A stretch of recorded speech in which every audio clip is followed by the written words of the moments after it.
आखिर वर्ल्ड की सबसे एडवांस ACL सर्जरी आज की तारीख में कौन सी है विद मेडिकल रिसर्च डाटा? कोई यहाँ वहाँ की बातें नहीं कि मेडिकल रिसर्च डाटा क्या कहता है। कोई भी चीज़ अच्छी है, कोई भी चीज़ ख़राब है, कौन प्रूव करता है? कि आपने 100 पेशेंट नॉर्मल सर्जरी के किए, 100 पेशेंट एडवांस सर्जरी के किए, 2 साल तक फॉलोअप किया, क्या रिजल्ट निकला? मैं आज उस पर ही बात करूँगा क्योंकि ये मैं पढ़ाता हूँ सब लोगों को। सो जो मैं जो करता हूँ सर सर्जरी, उसका नाम है all inside ACL reconstruction using quadriceps tendon with quad pro and internal brace and LET। इतनी सारी चीज़ें होती है। अब इसके अंदर क्या क्या चीज़ें हैं कि हम क्वाड्रिसेप्स टेंडन क्यों ले रहे हैं, हैमस्ट्रिंग क्यों नहीं ले रहे, सबसे पहली बात। दूसरा, मैं ऑल इनसाइड क्यों कर रहा हूँ, मैं इंटरनल ब्रेस क्यों कर रहा हूँ, और मैं LET क्यों कर रहा हूँ ACL के। तो LET क्या होता है? अगर मैं बात करूँ कि क्वाड्रिसेप्स में क्यों ले रहा हूँ, तो ये मैं कुछ आपको डाटा दिखा रहा हूँ। ये डाटा क्या है? ये डाटा है outcome following ACL reconstruction based on graph type. ये किधर आ रखा है बेटा? ये आ रखा है करंट रिव्यूज़ इन मस्कुलोस्केलेटल मेडिसिन 2019 का रिसर्च पेपर है, बहुत बड़ा मैगजीन है वर्ल्ड का। हम जितने भी डॉक्टर्स हैं दुनिया के, वो किताबें तो पढ़ते हैं कॉलेज में। जब मैंने कॉलेज की, जब PG की, तब मैंने किताब पढ़ी। अब थोड़ा किताबें पढ़ता हूँ मैं यार। अब हम क्या पढ़ते हैं? जनरल्स। टेक्नोलॉजी बहुत लेवल पे फटाफट बढ़ रही है। अब किताब तो चेंज नहीं हो सकती ना, रोज़ 2 महीने में किताब से नहीं चेंज होगी। तो बेटा जनरल्स आती है हर महीने दुनिया भर के डॉक्टर्स जो रिसर्च करते हैं सब उस जनरल्स में पब्लिश कराने के लिए भेजते हैं। अगर वो रिसर्च जेन्युइन होगी तभी वो रिसर्च पब्लिश होती है, नहीं तो होती नहीं। इसी से हमारी साइंस प्रोग्रेस होती है। सो एक पेपर है ये, इसमें लिखा हुआ है, ये है पटेलर टेंडन, ये टेंडन, ये हैमस्ट्रिंग पीछे वाला, ये क्वाड्रिसेप्स, ये, और ये एलोग्राफ्ट मतलब किसी दूसरे इंसान का। तो एलोग्राफ्ट तो हम यूज़ करते ही नहीं इंडिया में ज़्यादा, हम इन तीनों बातें करेंगे। तो अगर देखा जाए कि डोनर साइड मॉर्बिडिटी मतलब पेन सबसे ज़्यादा किधर होगा, सो पेन सबसे ज़्यादा होगा हमारा पटेलर टेंडन में। ये नेगेटिव है कि सबसे ज़्यादा पेन ये करता है। पर क्वाड्रिसेप्स और हैमस्ट्रिंग बराबर पेन करता है, मतलब बढ़िया है, आपको पोस्टर पेन नहीं होगा। फिर फंक्शन सब में बराबर है। 2 साल में जो लोग ठीक रहे वो सब बराबर ठीक रहे। फंक्शन का क्या मतलब है कि 100 पेशेंट में अगर क्वाड्रिसेप्स में 99 लोग ठीक रहे और हैमस्ट्रिंग में 70 ही लोग ठीक रहे, जो 30 लोग टूट गए वो तो गए, उनको तो हटा ही दिया। फंक्शन मतलब वो जो 70 जो ठीक रहे और जो क्वाड्रिसेप्स जो 100 ठीक रहे वो बिल्कुल बराबर है। सो फंक्शन सब में बराबर मिलेगा।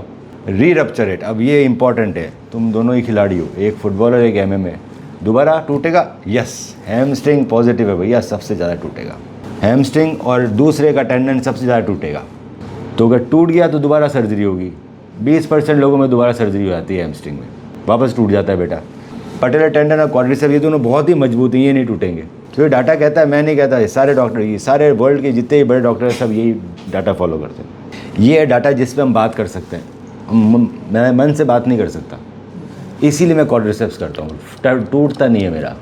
सर्जरी करने के बाद सक्सेस रेट मिलती है मुझे ये करने से, हैमस्ट्रिंग से सक्सेस रेट नहीं मिलती है, वो टूटता है ज़्यादा।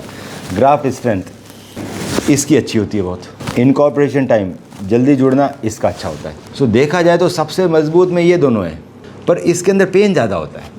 ओवरऑल देखा जाए तो जो सबसे मजबूत टेंडन है वो क्वाड्रिसेप्स है और पटेलर टेंडन है। हैमस्ट्रिंग कमज़ोर है, वो टूट जाता है बेटा। अगर मजबूत सर्जरी करनी है तो इन दोनों को यूज़ करना है। इन दोनों में से अगर आपको पेन ज़्यादा चाहिए तो ये यूज़ करेंगे, पेन कम चाहिए तो ये यूज़ करेंगे, बस सीधी बात है। इसमें चीरा ज़्यादा लगेगा, पेन ज़्यादा होगा। इसके बाद अब मैं क्वाड्रिसेप्स क्यों चूज़ करता हूँ, क्योंकि बहुत सारे दुनिया भर में स्टडीज़ हो रखे हैं। Quadriceps tendon has lower re rupture rate than hamstring tendon. साफ मेटा एनालिसिस है। बहुत सारी स्टडीज़ को एक साथ जो बन के मिलता है वो मेटा एनालिसिस होता है। अलग 50 स्टडी हो रखी है, उन सबको कंबाइन कर दिया तो मेटा एनालिसिस। न्यूजीलैंड रजिस्ट्री में बताया कि सेम चीज़ के हैमस्ट्रिंग ज़्यादा टूटता है, इसीलिए बेटा पूरी दुनिया में लोग क्वाड्रिसेप्स प्रेफर करते हैं। इसके बाद कुछ और पेपर्स में आपको दिखाता हूँ। अब एक और स्टडी है बेटा, comparative morphological analysis of commonly used graft for ACL के। ACL के लिए जो ग्राफ्ट यूज़ होता है ना, उसमें स्टिफनेस कितनी है, क्वालिटी क्या है, ये तो देख लिया। क्वाड्रिसेप्स और पटेला कम टूटता है, क्यों कम टूटता है वो क्वालिटी भी डिपेंड करेगा ना। क्वालिटी अलग है। क्वालिटी कैसे? नेटिव ACL की जो ACL जो हमारा ओरिजिनल था उसकी स्टिफनेस 242 रहती है, हैमस्ट्रिंग की 400 के आसपास है, क्वाड्रिसेप्स की बेटा 700 के आसपास है। ये है डाटा, असली डाटा, कि इसलिए हम क्यों क्वाड्रिसेप्स, वो स्टिफ है, स्टिफनेस मतलब स्टिफ। हमारा लिगामेंट अगर स्टिफ होगा तो मतलब उसमें लचीलापन नहीं है, तो क्वाड्रिसेप्स में लचीलापन नहीं है, हैमस्ट्रिंग में लचीलापन नहीं है, टूटता नहीं, लंबा आता है, गेम ही नहीं खेल पाएगा, लचक मारता रहेगा हैमस्ट्रिंग। तूने बनाया इतना, बन गया इतना। सो सर्जरी के बाद लचीलापन आता है क्वाड्रिसेप्स और हैमस्ट्रिंग में, इसमें नहीं आएगा। क्यों? क्योंकि इसकी क्वालिटी अच्छी है, इसकी क्वालिटी ACL के हिसाब से अच्छी है। 700 है, 400 से 700 आ गए, तो लगभग डबल मान लो लचीलापन आएगा तो फिर भी घुटने घसेंगे नहीं घसेंगे? घसेंगे सर, वही तो मैं कह रहा हूँ, इसीलिए तो लोग हैमस्ट्रिंग यूज़ करते हैं। और बहुत सारी स्टडीज़ है, एक ये स्टडी है कि इसमें लिखा हुआ है anterior cruciate ligament reconstruction with quadriceps tendon result in lower graph rupture. 900 patient rupture है, 900 पेशेंट देखे लोअर ग्राफ रप्चर आ रहा है। इम्यून ग्रुप है, बहुत बड़ा ग्रुप है, सब लोग बता रहे हैं कि हैमस्ट्रिंग ज़्यादा टूटता है, तो इसीलिए लोग हैमस्ट्रिंग करते नहीं। एक और रजिस्ट्री, ये क्या चीज़ है, स्वीडिश रजिस्ट्री। स्वीडन के जितने भी डॉक्टर्स हैं वो क्या कर रहे हैं, स्वीडन तो बड़ा कंट्री है ना बेटा, सो स्वीडिश रजिस्ट्री बोलते हैं कि क्वाड्रिसेप्स यूज़ बढ़ जाता है अगर डॉक्टर 50 ACL सर्जरी से ज़्यादा करता है पर ईयर। वहाँ पे बड़ा डॉक्टर का मतलब है कि 50 ACL पर ईयर कर रहा है। इंडिया में इतने पॉपुलेशन है, मैं 70 ACL पर मंथ करता हूँ। तो जैसे ही अगर आप 50 ACL पर ईयर से ज़्यादा पहुँच रहे हो तो फटाक से लोग क्वाड्रिसेप्स पे शिफ्ट हो जाते हैं। हार्ड सर्जरी है, ईजी नहीं है करना, नॉर्मल सर्जन नहीं कर पाएगा बेटा क्वाड्रिसेप्स से, टफ है, एक एक्सपीरियंस लगता है, इसलिए भी इंडिया में कम लोग करते हैं high experience surgery. Surgeon experience बढ़ता है, स्पोर्ट्स पार्टिसिपेशन में बढ़ता है, और अगर MCL की इंजरी है तो क्वाड्रिसेप्स ग्राफ्ट यूज़ कर लेता है। कितने पे पेशेंट पे, 40,000 पेशेंट पे स्टडी है, 2-3 पेशेंट की बात नहीं कर रहा। स्वीडिश रजिस्ट्री मतलब स्वीडन में जितनी सर्जरी हो 40,000 उसकी स्टडी है। हैंडबॉल, हॉकी, सॉकर खेलते हो तो क्वाड्रिसेप्स यूज़ होगा, MCL इंजरी होगी तो क्वाड्रिसेप्स यूज़ होगा। तो आप लोग अगर आज की तारीख में यूरोप चले गए तो हैमस्ट्रिंग कोई नहीं करने वाला। हैमस्ट्रिंग अगर आप में दोनों में बिग फेलियर है, इसलिए सब लोग क्वाड्रिसेप्स करेंगे। अब थोड़ा और आगे बढ़ते हैं, चलो ये तो हुआ कि मैं क्वाड्रिसेप्स क्यों यूज़ करूँगा। अब क्वाड्रिसेप्स यूज़ करने के लिए मुझे क्या चाहिए, तो क्वाड्रिसेप्स यूज़ करने के लिए हमें चाहिए क्वाड प्रो टेंडन हार्वेस्टर। सो मैं इससे निकालूंगा आपके क्वाड्रिसेप्स टेंडन, ये क्वाड प्रो टेंडन हार्वेस्टर है। अब ये प्रिडिक्टेबल है, मतलब एक ही निकलेगा मोटा, पतले दुबले कई सारे नहीं निकलेंगे, एक सॉलिड निकलेगा बेटा, सबसे अच्छी बात है। इसके जो बटन है उसका नाम है फाइबरटेक टाइटरोप एडवांस बटन सिस्टम्स आते हैं इसके। हैमस्ट्रिंग के बटन लगाते हैं, इसके लगाते हैं, और अभी वर्ल्ड में क्वाड्रिसेप्स नंबर 1 है। वाई, बिकॉज मैंने ऑलरेडी से स्टडीज़ दिखा दिया आपको। ये बेटा ज़्यादा मोटा निकलेगा, आपकी हाइट के 10 mm निकालूंगा ना मैं, 7-8 में क्यों कॉम्प्रोमाइज़ करूँगा। मेरे पास एक और स्टडी पड़ी है, 8 mm से अगर कम का ग्राफ्ट हो ज़्यादा टूट जाता है, सो हम 10 का निकालेंगे, मैं क्यों 8 का निकालूंगा जब 10 ऑप्शन अवेलेबल है। तो हैमस्ट्रिंग में है ही नहीं अवेलेबल 10, वो 8 ही बनता है। 10 बहुत ही रेयर है बेटा बनना, 10 तो बनता ही नहीं, 9 बन जाए तो बड़ी बात है। 8 वाला लिगामेंट टूटता है, जो छोटे चीरे में निकल जाता है। अगर मैं क्वाड प्रो टेंडन हार्वेस्टर खोलूँगा तो मैं चीरा छोटा लगाऊंगा, ये चीज़ है क्वाड प्रो टेंडन हार्वेस्टर। पर ये चीज़ महंगी हो गई, क्यों, क्योंकि नया खोलना पड़ेगा हर पेशेंट में। हर पेशेंट में नया लगता होगा ना सर? प्लास्टिक है सर, अच्छा प्लास्टिक ब्लेड है ना, आगे गिर जाता है। ठीक है। अब इसके अंदर हमने टेंडन तो ले लिया मोटा, पर हम ऑल इन साइड क्यों करते हैं। ऑल इन साइड क्या मतलब है कि हमने ग्राफ्ट तो ले लिया मोटा, पर हमने छेद छोटा करेंगे। फ्लिप कटर अंदर, पुरानी साइड में देखा होगा बड़ा छेद हो रहा था, इसमें बेटा छोटा छेद होता है। फ्लिप कटर अंदर आता है, अंदर आके खुल जाता है, वापस बैक निकालते हैं तो ये बाहर का जो कॉर्टेक्स है ना वो बिल्कुल छोटा कटता है। इतना पतला काटा, स्क्रू सर्जरी में मैं इतना मोटा काट रहा था कॉर्टेक्स, इतना फ़र्क पड़ गया दर्द का। तो ऑल इन साइड से आपको दर्द कम होता है, अगर मैं ये यूज़ करूँगा तो एक ही फ़ायदा है कि मुझे दर्द कम होगा। सो ऑल इन साइड क्यों करता हूँ मैं, क्योंकि इसमें लिखा हुआ है कि all in side ACL reconstruction बिल्कुल इक्वल रिजल्ट देता है नॉर्मल सर्जरी से, बट पोस्ट ऑपरेटिव पेन कम होता है। एक ही चीज़ का फ़ायदा ऑल इन साइड करने में, इससे करता हूँ कि पेन कम होता है बस। क्वाड्रिसेप्स टेंडन ले लिया, फिर हमने ऑल इन साइड कर लिया। इसके बाद अब सर्जरी होती कैसे तो वो हम देख लेते हैं। तो आज के ना बटन पे आते हैं एडजस्टेबल, देख रहे हो कि एडजस्ट सिस्टम है, अपना आप टाइट होने वाले। ये फाइबरटेक टाइटरोप बटन है, इतने सारे बटन आते हैं क्वाड्रिसेप्स के, हैमस्ट्रिंग के बटन लगे, तो मैं आपको क्वाड्रिसेप्स के बटन 2 यूज़ करूँगा। क्यों, हम छेद छोटा कर रहे हैं ना ऑल इन साइड से, तो स्क्रू तो जा ही नहीं सकता अब इतना मोटा, तो इसलिए हम 2 बटन लगाएंगे। क्वाड्रिसेप्स टेंडन के साथ लोग स्क्रू भी यूज़ करते हैं, पर स्क्रू से ज़्यादा मजबूत बटन्स रहते हैं और बटन में पेन कम होता है क्योंकि हम फ्लिप कटर से छेद कर लेते हैं। इसका मतलब ये है कि अंदर आएगा फ्लिप कटर, अंदर आएगा खुलेगा। सो ऊपर भी फ्लिप कटर छेद किया, मैं नीचे ही फ्लिप कटर से किया, तो मेरे को बाहर पतला है तो दर्द कम होगा। बटन लगने के बाद 2 धागे खींचे, अपना आप टाइट हो रहा है। तो एडजस्टेबल सिस्टम, ABS बोलते हैं इसको। नीचे भी एडजस्टेबल, दोनों जगह एडजस्टेबल सिस्टम्स लगे हैं। सो नीचे अब स्क्रू जाएगा, नीचे बटन लग गया। अब ये चीज़ है ना 1.5 महीने चिपकने में लगाएगी बेटा, 6 महीना मजबूत होने में लगाएगी। वही सब चीज़ें धीरे धीरे होगी जैसे पहले में हो रही थी। तो जो बाहर जो ब्रेस लगा था उससे अंदर ही ब्रेस लगा था, इसको बोलते हैं इंटरनल ब्रेस। इंटरनल ब्रेस के लिए मुझे फाइबर टेप चाहिए और मुझे एंकर चाहिए, ये दो चीज़ें लग गई तो मैंने अंदर ही ब्रेस बना दिया। अब मैंने अगर अंदर ही ब्रेस बना दिया और मैंने बटन लगा दिया तो मुझे क्या बेनिफिट मिला, मेरे बाहर का ब्रेस हट गया, मेरा वॉकर हट गया। पहले दिन से चल सकता हूँ, पहले दिन से पैर बैंड कर सकता हूँ, मैं 7 से 15 दिन में नॉर्मल चलने वाला हो जाऊँगा। इस सर्जरी में आप 3 महीने में रनिंग करने लग जाओगे 6 महीने की जगह। तो 50% हमने टाइम कम कर लिया, 50% टाइम कम कर लिया और सक्सेस रेट मैंने 88% तक बढ़ा दी। 6 महीने तक चीज़ कमज़ोर है, कल वो गिरोगे तो बिना इंटरनल ब्रेस की चीज़ टूट जाएगी।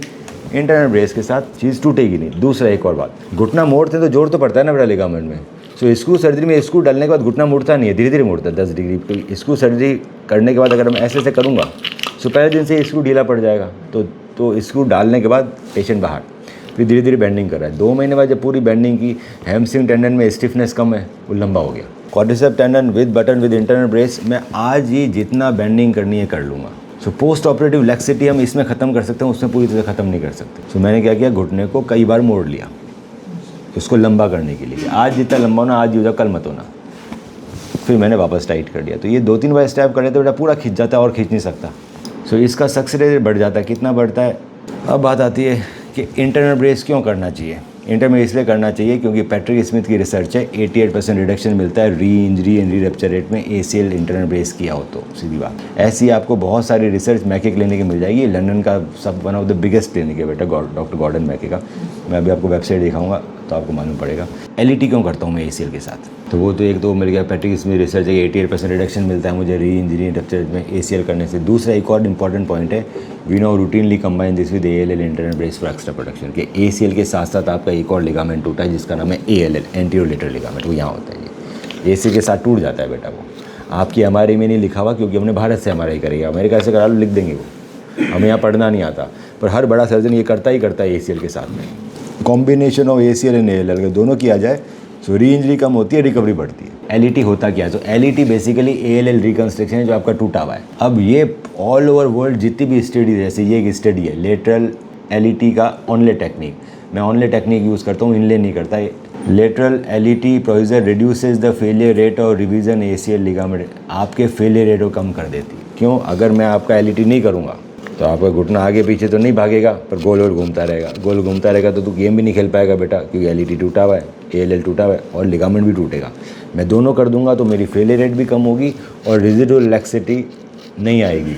सो देन बिल्कुल वैसे हो गया जैसे पुराना लिगामेंट। तो बड़ा चीरा नहीं लगाते, यहाँ आपसे टेंसर फेशियल आटा से बना जाते हैं, एक ही एंकर का यूज़ होता है।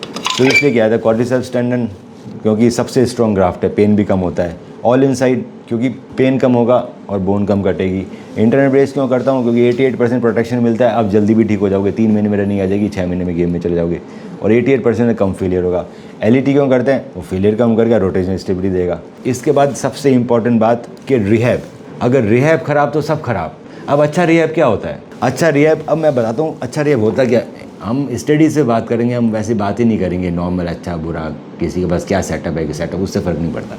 American journal of sports medicine में आया हुआ है पेपर कि 40 to 60% better strength and recovery आती है with structured rehab. Structured rehab मतलब नॉर्मल फिजियोथेरेपिस्ट नहीं करा सकता जी, ACL रिहैब का स्ट्रक्चर होता है पूरा, वो ACL रिहैब एक्सपर्ट ही करा सकता। सो ऐसा रिहैब सेंटर जहाँ पर आपको एथलीट जाते हुए दिखे, जिम दिखे, रनिंग ट्रैक दिखे, एथलीट वाकई में गेम में जाते हुए दिखे, वही कराएंगे स्ट्रक्चर रिहैब। अगर वैसा रिहैब सेंटर नहीं है तो मतलब आपका काम नहीं बन रहा। 40% से 60% बेटर स्ट्रेंथ रिकवरी होती है विद स्ट्रक्चर रिहैब, मतलब ऐसे सेंटर में। तो हमारे पास वही सेंटर है, बहुत सारे एथलीट आते हैं, इतने सालों से ACL का काम कर रहे हैं। जिम होता है और रनिंग ट्रैक होती है, इस तरह की चीज़ें होती है, वो नॉर्मल फिजियोथेरेपी सेंटर नहीं होते रिहैब। दूसरा, न्यूरोमस्कुलर ट्रेनिंग आपके इंजरी को 50% कम करती है, इस रिसर्च में आ रखा है NEJM में। अब न्यूरोमस्कुलर ट्रेनिंग कब चालू होगी बेटा? तेरी जब लेट रिहैब होगा, 3 महीने में अगर हम इंटरनल ब्रेस सर्जरी करते हैं और नॉर्मल सर्जरी करते हैं 6 महीने बाद, वो आधे लोग करते नहीं। न्यूरोमस्कुलर ट्रेनिंग नहीं करोगे तो क्या होगा? टूट जाएगा भैया, 50% तक टूट जाएगा। डाटा कहता है और ओवर, मैं नहीं कह रहा। तो ये भी हम कराएंगे, क्यों? हम तो कराते ही हैं 3 महीने बाद। तो आपका आना ज़रूरी है, 3 महीने बाद आप हर वीक आओ, नहीं आओ तो हम फ़ोन पे सिखाएं। अर्ली रेंज ऑफ मोशन, जल्दी अगर रेंज ऑफ मोशन हो जाती है और faster full extension, so recovery बहुत बेटर हो जाती है। Rehab accelerate healing, supervise physio improve long term outcome and patient confidence significant. Supervise physio मतलब ऑर्थोपेडिक सर्जन और फिजियोथेरेपी जब दोनों एक ही छत के नीचे बैठते हैं ना, तब सुपरवाइज होता है। अकेले नहीं कर सकते ये लोग, अकेला मैं भी नहीं कर सकता। ज़्यादातर अस्पतालों में सर्जन यहाँ बैठा है, इस रात उन्हें मिलेंगे सर्जन और रिहैब सेंटर एक जगह। इंडिया में मुश्किल 10-12 हैं बस बेटा, वहीं पे आपका रिहैब अच्छा हो सकता है। इसमें बेटा जो सुपरवाइज रिहेबिलिटेशन होता है, डॉक्टर सुपरवाइज रिहैब मतलब विद सर्जन, तो रिकवरी फास्टर आती है। ये इस स्टडी में आया, डॉक्टर कूपर एट अल ने प्रूव किया है। अब हमारे पास फोर्स प्लेट है कि तुम फोर्स सीधा जनरेट कर लो, महंगा इंस्ट्रूमेंट है। उसी में अगर फोर्स प्लेट के साथ हम करें तो increase return to splitting accuracy बढ़ेगी, नहीं तो फिर टूटेगा। सो बिना मार्कशीट के आपको कैसे स्पोर्ट्स में भेज दें? आपको लग रहा है मजबूत हो गए, नाप के दिखाओ मजबूत है, उसके लिए फोर्स प्लेट पे लगाएंगे, फोर्स प्लेट पे खुदाएंगे, मालूम आ जाए कितना फोर्स जनरेट कर रहा है। वो नॉर्मल लगा तभी तो कोई स्पोर्ट्स में भेजेंगे। तो वो भी ज़रूरी है, वो हमारी री इंजरी कम कर देता है बेटा, क्योंकि एसिमेट्री नहीं होती। मालूम पड़ा एक में ज़्यादा फोर्स है, दोनों बिल्कुल मजबूत लग रहे हैं, पर फोर्स प्लेट समझ में आ गया भाई एक ज़्यादा फोर्स मार रही है, दूसरा कम कर रही है। Hi everyone, my name is Afahim. I'm a professional athlete.